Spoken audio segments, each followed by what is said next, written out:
با نام خدای مهربان سلام. برنامه نوبت کتابخانه است و در مهمونی امروز هستند عبدالجلیل امان. با برنامه خیلی خوش آمدید.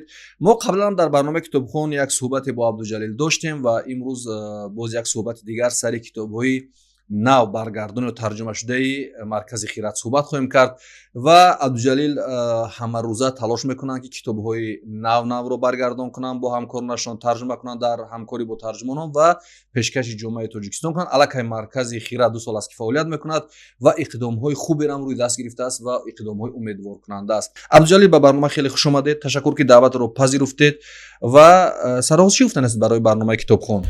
برگوسازی ما کتاب و حکمت است. این دو قوه اعتبار ملت است. سلام درود به همه بیننده‌های سرتاسری کتابخانه. سپاس که چون یک برنامه بسیار دیدنی و جالب شما تهیه کردید، پیشنهادی بیننده میگردونید و امیدوارم که همه بیننده شما خوش و خوشحال و خوشنود باشند. سلامت باشید عبدالجلیل. امروز سری چی کتابی در این برنامه صحبت میکنید و کدام کتابا رو با برنامه آوردید؟ میخواستم به نوبت کتابا رو شرح بدیم تا اونهایی که برنامه کتابخانه رو میبینن این کتابا رو دسترس کرده بخونن و چی جالبیت ها دارن از دیدگاه شما این کتاب. سپاس. طور شما در بالا اشاره نمودید مرکز خیرات طوری 2 سال میشه فعالیت دارد و در این مدت ما 25 نامگو در 3 بخش کتاب رو منتشر کردیم. کتاب‌های موتیواسیونی و انگیزشی، فلسفی و بدیهی.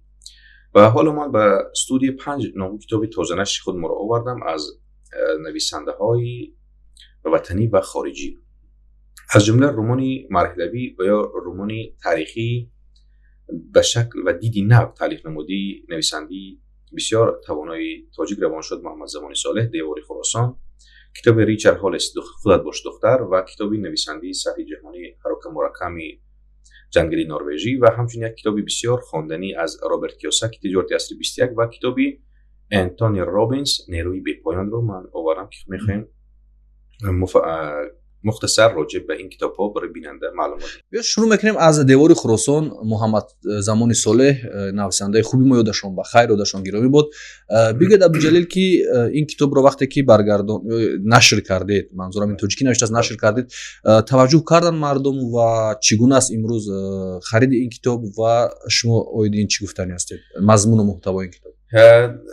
عموما درباره دیوار خراسان شاید از کمترین ادیبان وطنی ما باشن که اینقدر نقد و تحلیل ها راجع به این کتاب صورت گرفته است تا به امروز که حتی یک کتابی علاویده هم ما در این باره چاپ کردیم با نام طلوع بعد از غروب که زیاده از 40 مقاله از سر از استاد محمد جان شکوری بخارایی تا به استاد عبدالخالق نبوی، مبشر اکبرزاد، مصباحی نرجی‌قل و میگویم منقدان کیرازی اولی ما درباره این کتاب بسیار نقدهای مفصل نوشتند و همچنین در برابر این با صدای راوی شناختی تاجیک استاد قربان صابر در 35 گفتار اودیویی این کتاب در شکل اودیویی هم در دسترسی خواننده هست و عموما این کتاب دیوار خراسان درباره امیر اسماعیل سامانی بحث میکند و این رمان را منقد و ادبیاتشناسی تاجیک استاد عبدالخالق نبوی رمان مرحله‌ای نامیدند. چرا مرحله‌ای؟ یعنی در نسل معاصر تاجیک این رمان با شکل، طرز و اسلوبی نو تالیف شده است. یعنی این رمان با واسطه مکالمه، یعنی مصاحبه بین مثلا امیر لیث و همه اطراف وزرای امیر اسماعیل صورت میگیرد و این رمان با واسطه دیالوگ منتشر شده است و حتی نقشه هم بوده که این رمان را در تئاتر، یعنی تئاتری دولتی به نام ابوالقاسم لاهوتی به نمایش میگذاشتن، اما بنابر با سبب‌های این کار تأخیر افتاد و ما این کتاب رو ما نشر سوم چاپ کردیم. یعنی نخستین بار این کتاب سال 1999 منتشر شده بود و مناسبت 1100 سالگی امیر اسماعیل داود سامانیان و دوم بار نشریات ادیب این کتاب رو سال 2005 منتشر کرد و در این مدت بعض نقدهایی بود که مثلا ادبیاتشناس ضمیر الماس و درباره این کتاب بعض جا اشاره ها داشتن، یعنی بعض ایراد ها بود که بعض خطاگی ها گذاشته بود و ما تصمیم گرفتیم تا اندازه تا امکان همون غلط ها رو یعنی اصلاح کنیم و با اصلاح و با تحریر نو این کتاب رو منتشر کنیم و حتی ما نیت داریم در آینده این کتاب رو و همون لغتنامه هایی که از متن کهن از مثلا کتاب های پیشینی ما دوره اصلی 10 اقتباس آوردن که بعضی همون مفهوم ها کلمه ها رو شردیم تا برای خواننده امروز فهمو باشه. تشکر زیاد. امکان دارد که از روی این کتاب یعنی دیوار خراسان فیلم برداشته شود؟ یعنی جالبیت هست همچنین یک سناریو اگر با وجود من بیاد؟ باوری کامل دارم که 70% سناریو این کتاب آماده است. یعنی خودش نوشته شده است. محمد زمان نوشته است. تنها اون یک سناریو نویس و یک کارگردان لازم که اون روی صحنه بیاره. با تماشابین کتابخوان همین را گفتنم که وقتی شما کتاب‌های علمی میخوانید یا تاریخی میخوانید شاید کمی دلگیر کننده باشد و اون برای دایره علمی است، ولی اگر خواهید که آسان‌تر، ساده‌تر، فهم‌تر بفهمید درباره امیری سامانی که یکی از دوره‌های طلایی ملت تاجیک است رو بیارید به این کتاب دیوار خراسان، واقعا از خواندنش پشیمان نمیشوید. و شما ببینید روی این کتاب نمیدونم اگر اقدام خودی مرکز خرد یا عبدالجلیل امون یک جمله خیلی زیبا نوشته شده است: بشر از روز آفرینش حضرت آدم تا به حال یک هدف داشت و دارد و خواهد داشت، انسان شدن. یعنی انسان شدن تنها با خواندن، مطالعه و آگاهی است. بسیار کتابی جالب است. یادشان بخیر محمد زمانی صالح، دیوار خراسان. و این کتاب رو شما از همه فروشگاه‌های کتاب تاجیکستان میتوانید دسترس کنید، بخرید و بخونید. اینجا کتاب از ریچارد هالیس میباشد. خواهد باش دختر اچنیس دید که به زبان روسی این روز در نیویورک در روزنامه نیویورک تایمز یکی از سرخواننده کتاب‌های دنیا است امروز. و این کتاب طول یک سال میشد که در بازار وارد شده بود. ما این کتاب منتشر کردیم به خاطر چی؟ چون که بیشتر کتابایی که ما منتشر نمودیم یا که مؤلفشان مرد بودن و یا که محتوا مرد بود. و ما خواستیم که برای قشری بانوان که یک قشری فعال جامعه هستن یک کتاب منتشر کنیم و این چرا این کتاب رو منتشر نمودیم. اگر به همین سوال من جواب بدم این است که در اینجا برای بیداری بانوان، برای آنکه بانوان خودشون رو بشناسن کی هستن، چی نقشی در جامعه دارن، به این سوال ریچارد هالیس بسیار مفصل هم نگاهی علمی روانشناسی و هم جامعه شناسی بسیار عاقلانه و عادلانه بها داده است که یعنی هویت، شخصیت و کی بودن زن را در این کتاب ریچارد هالیس شده است.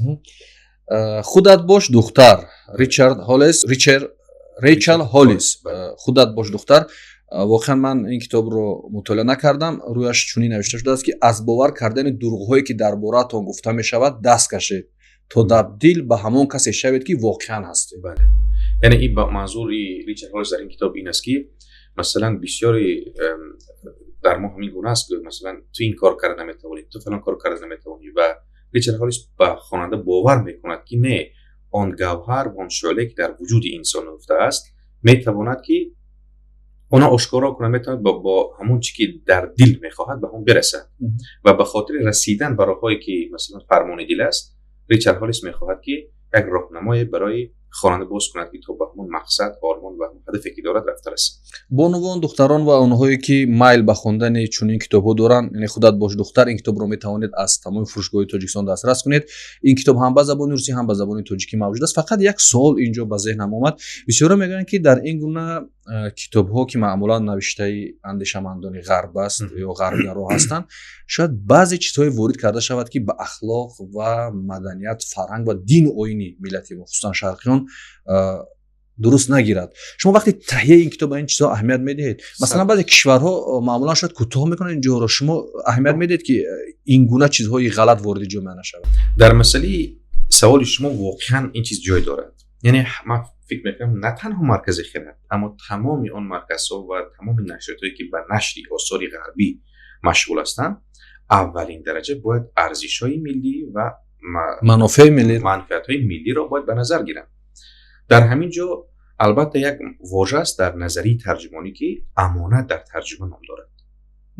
یعنی پیامی مؤلف، پیامی نویسنده یا پیامی مؤلف گوییم باید حذف نشود، اما ما تا قدر امکان حرکت میکنیم و کوشش میکنیم که همون مضمون و محتوایی که برای خواننده ما، برای اخلاق مردم ما نزدیک است همون رو پیشکش کنیم. البته ما از آن واژه ها یا مفهوم هایی که برای یک بانوی تاجیک مثلا از اخلاق دور است ما البته صرف نظر میکنیم، یعنی حرکت میکنیم که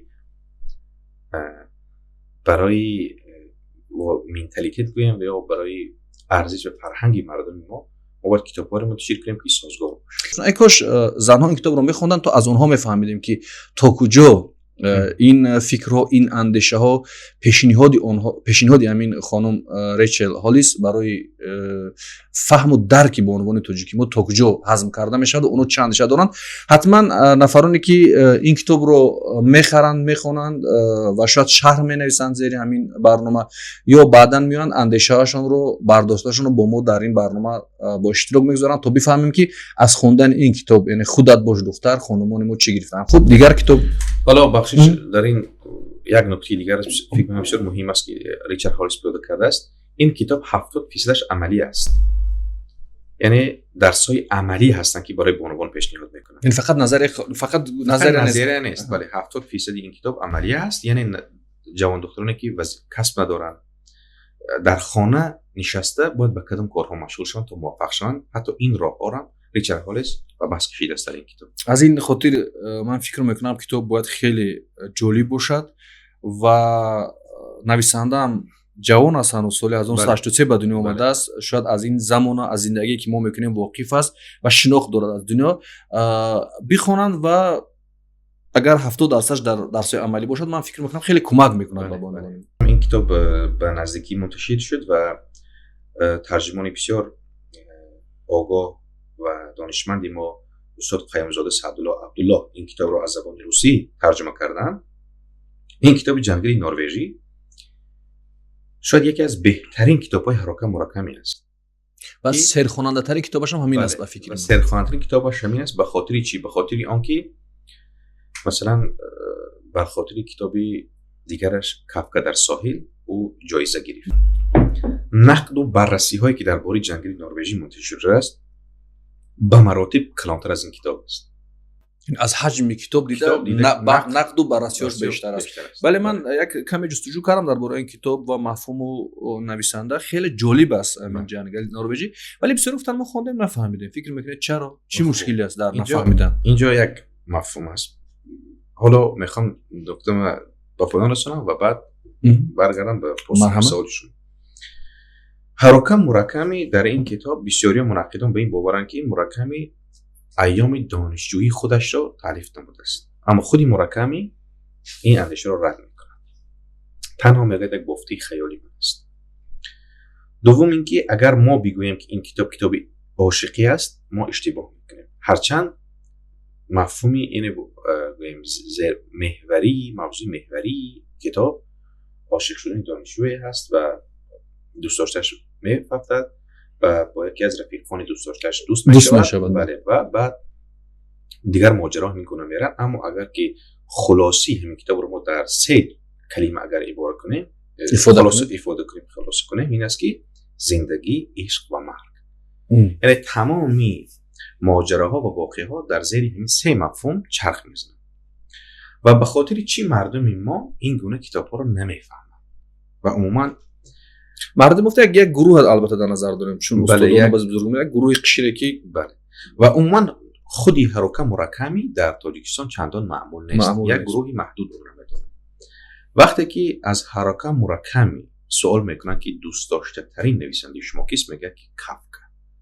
اگر فرانس کافکا نمی بود شاید من به نویسندگی رو نمی آوردم و یا این گونه محبوبیت که این رو چندین باره هست که برای سزاوار شدن به جایزه نوبل ادبیات در سایه ادبیات پیشنهاد میکنن، اما هرچند موفق نشده باشد هم اما تا به مرحله مثلا پیشنهاد کردن یک چیزی هست که یک نفر برای جایزه پیشنهاد میکنه.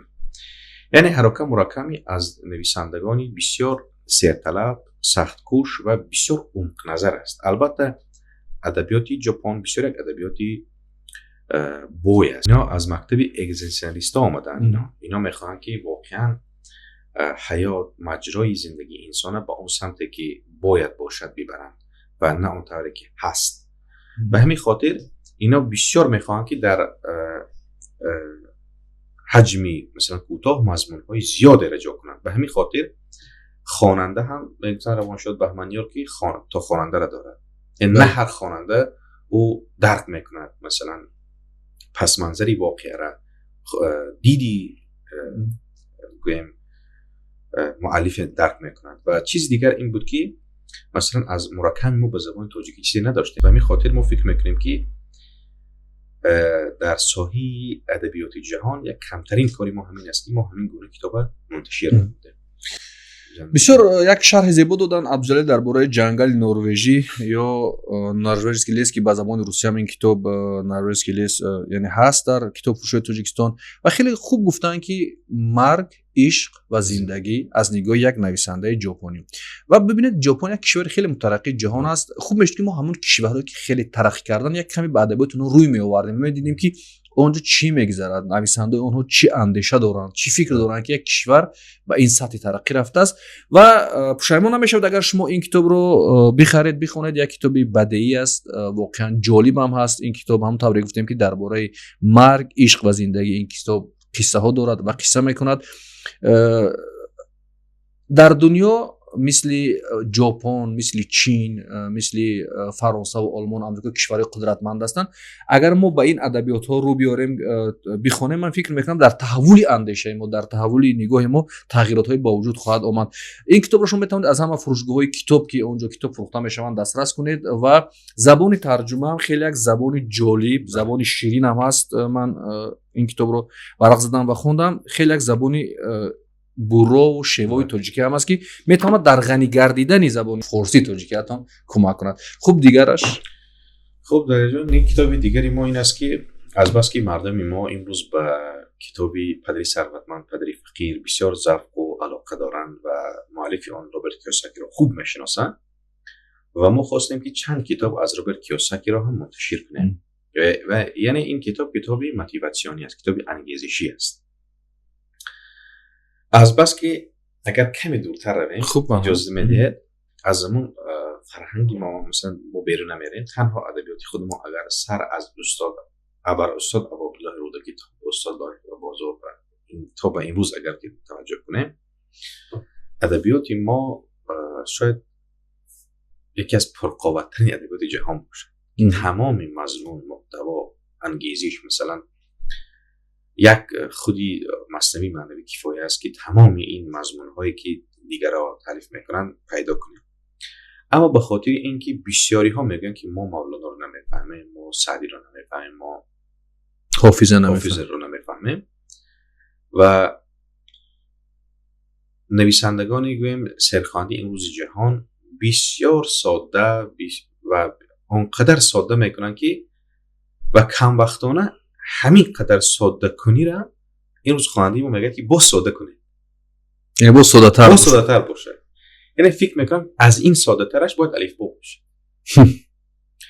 و به همین خاطر ما رو آوردیم و چند کتابی موتیواسیونی که منتشر نمودیم، چون که امروز کم وقتانه در حوزه خواننده‌های تاجیک نسبت به کتاب‌های بدیعی و فلسفی کتاب‌های موتیواسیونی بیشتر است. به همین خاطر یکی از کتاب‌های بستسلر که واقعاً امروز در سرتاسر جهان خوانده می‌شود و آموخته می‌شود، این کتابی تجارت عصر 21 نام دارد. یعنی در عصر 21 کدام تجارت‌ها رشد می‌کنند و مردم باید به کدام نمود تجارت‌ها گذرند. البته این به سوال پیشین شما که فرهنگ و امروزی شاید بر وقت‌تر باشد، اما خوب است که مردم ما هم امروز از آگاهی داشته جهانی آگاه باشن که امروز در جهان چی تندنسی ها می رود و چی روندهایی هست که ما موظفیم و وظیفه داریم که این پیامد ها و این نوآوری ها رو برای خواننده تاجیک پیشنهاد کنیم تا اینکه بدانن که مثلا رابرت کیوساکی نویسنده مؤلفی پدری ثروتمند پدری فقیر چی ایده ها دارد برای تجارت عصر 21. در عصر 21 یعنی یک دانشجو باید در کدام سطح باشد، یک متخصص باید در کدام سطح باشد و یک فروشنده حتی باید چی ها را باید داند. در این کتاب بحث شده است. ببینید عبدالجلیل، من اولا وقتی که مثلا 1 سال 2 سال پیش خیلی با یک نظر افراطی به این کتابو نگاه میکردم و خیلی فاصله میگرفتم که نزدیک نشوم و همون گفته بعضی از مردم که این کتابو فایده ندارن خوندنشون، این است و آن است و من نخونده قضاوت میکنم. ولی چون اومدم بعضی این کتابو رو ورق زدم، اون چیزی که ما تجارت میگیم و انگیزش میگیم و ذوق میگیم، مردم فکر میکنند که این کتاب اگر خوندی حتما که ثروت. پولدار نشی، ثروتمند نشی، این کتاب دیگر بفایده است. نه آخه داخل این کتاب جمله های دارد، اندیشه های دارد، حتی بیشتری از موضوع اخلاقی وارد اینجا است که آدم در تجارتش باید دروغ نکند، فریب نکند یا سری وقت جای کارش باشد و چند جمله های دیگر در نظر اول برای آنهایی که انتقاد میکنن نخونده، البته بسیار نخونده انتقاد میکنن، گویا کار آسان است. مثلا میتواند مثل همین کسی که کتاب نویسد و دیگران رو توصیه کرد. آخر این کتاب با میلیون ها تیراژ در دنیا به فروش میرود. صدها هزار نفری که شاید اندیشهشون، افکارشون از ما پیش از این کتاب رو میخونن، نظر میتین. این کتاب بسیار از مرکزهای دیگر رو میگذاره و سرش حرف است و گپ است. اونها این چیز رو درک میکنند، بعضی گپ ها رو میگن، ولی در ما این یک چیزی بیهوده میشود. بعضا این کتاب اصلا لازم نیست. من فکر میکنم شما قبول دارید که بسیار اونهایی که به این نظر هستن نمیخونن، یعنی نخونده قضاوت میکنن. اگر بگیرن بخونن شاید چونین قضاوت نداشته باشن. واقعا اون که ما قبول داریم یا نداریم، روبرت کیوساکی یکی از نویسنده های مشهور در این سمت است که از همون کتاب معروفش پدری سردوان، پدری فقیر، بدنی پاپا باگاتی پاپا، این سالهای اخیر در جهان متمدن جهان رو تسخیر کرده است و تجارت اصلی بسیارش هم که از کتاب‌های سرخواننده ترین دنیا است که امروز در تمام دنیا پخش نشر شده است و خوب است که مرکز خیرات این کتاب رو ترجمه کرده و برگردان کردن از خط فارسی به خط پریلیک و امروز دسترسی خواننده تاجیک است و شما میتونید از هر نقطه کتاب فروشی این کتاب رو دسترس کنید. مشکل اقتصادی جهان است، مشکل تلاش و طرز فکری خود شماست. شما به این گپ راضی هستید؟ بله. چی خیر؟ یعنی اینکه این ما هستیم که زندگی را برای خودمون دشوار میکنیم یا ساده میکنیم. درست. آیا از فساد در دنیای شرکت‌ها خشمگین هستید؟ آیا از دست فایزهای بلند بانک‌های بزرگ خشمگین است؟ البته همه خشمگین است. آیا از اینکه برای بهبودی وضع اقتصادی قدم برداشته نشده عصبانی هستید؟ من فکر می‌کنم این هم یک سوال خیلی منطقی است.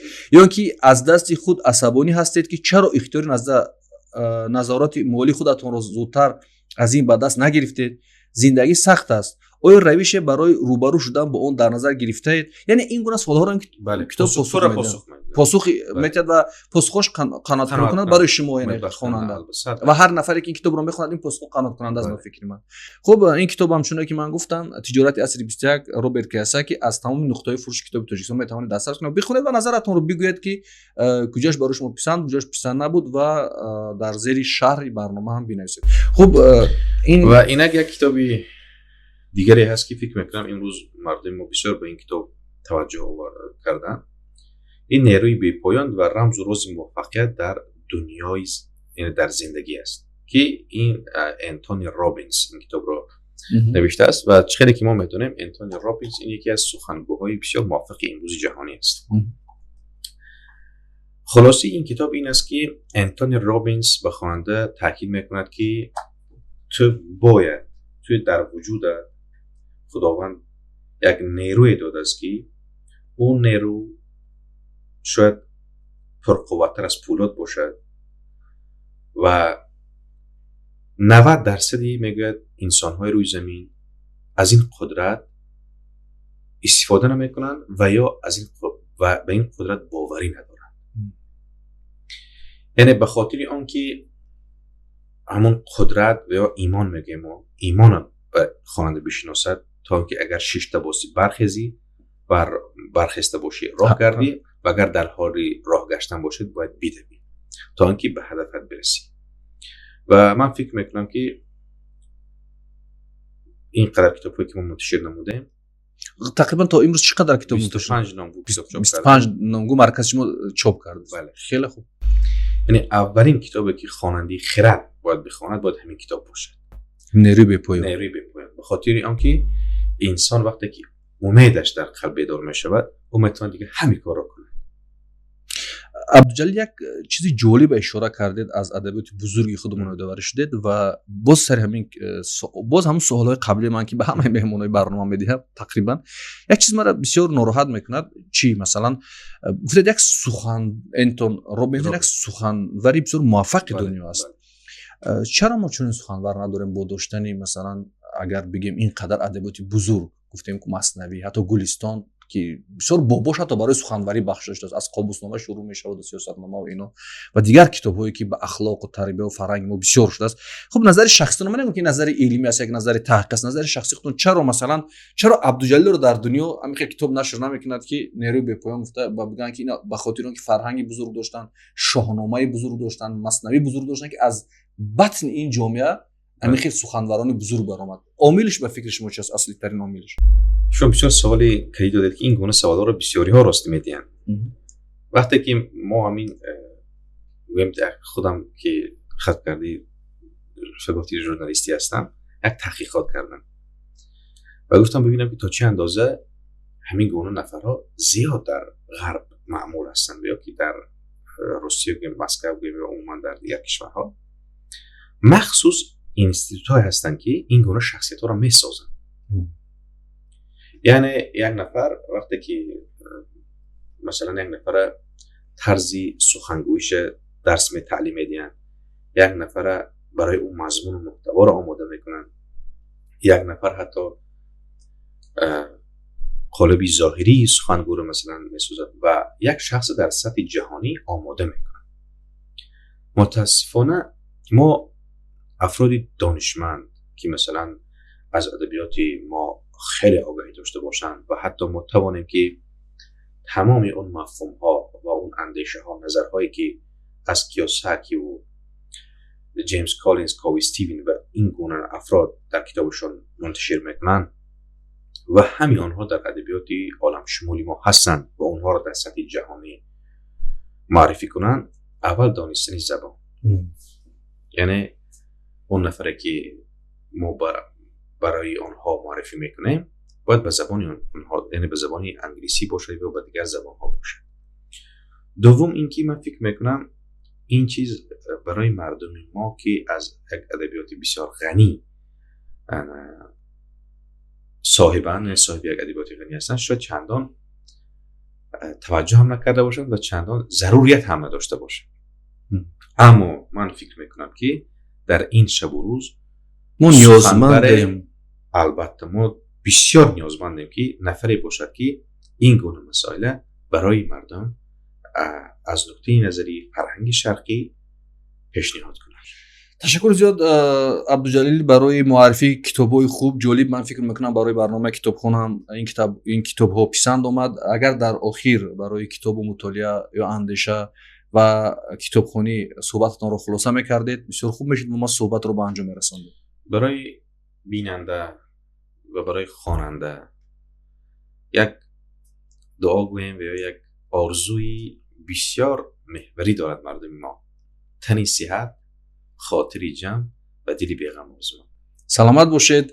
ما هم با این دعای عبدالجلیل شریک میشویم. تنصیحاتی، آرامش، امید، قوی ارادگی رو در زندگیتون برای شما میخواهید.